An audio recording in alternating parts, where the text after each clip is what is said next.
Quand le sélectionneur John Herdman quitte l'équipe féminine canadienne pour l'équipe masculine en 2018, on parle surtout de l'impact que pourrait avoir son départ sur les joueuses.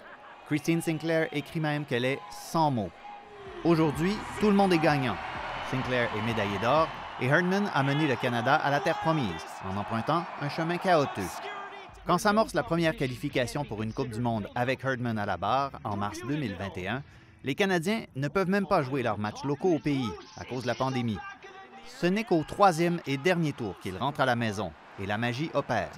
Après un match nul contre le Honduras à Toronto, les Canadiens se rendent aux États-Unis où ils n'ont pas battu les Américains depuis 1957.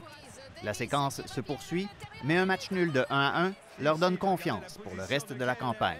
C'est à son quatrième match que l'équipe fait face à son plus gros défi, le stade Azteca, à Mexico. Le Canada n'y a jamais gagné.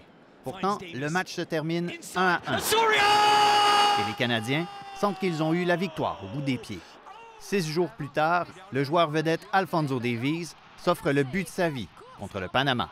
Davies en se retournant et le but! En novembre, le Canada est en terrain connu à Edmonton. Le matin du match contre le Mexique, la neige s'abat sur le stade du Commonwealth. Les Canadiens s'imposent 2-1. Ils sont les rois de la montagne de la CONCACAF devant les favoris américains et mexicains.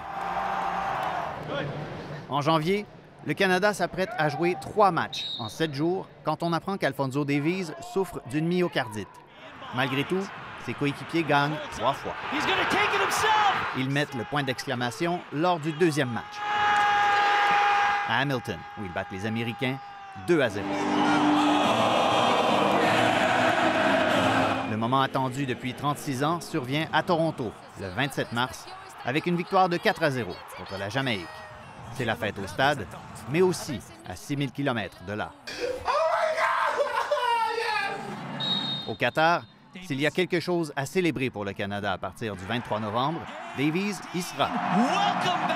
Et il pourrait bien en être la raison. Ici Olivier Tremblay, Radio-Canada, Montréal.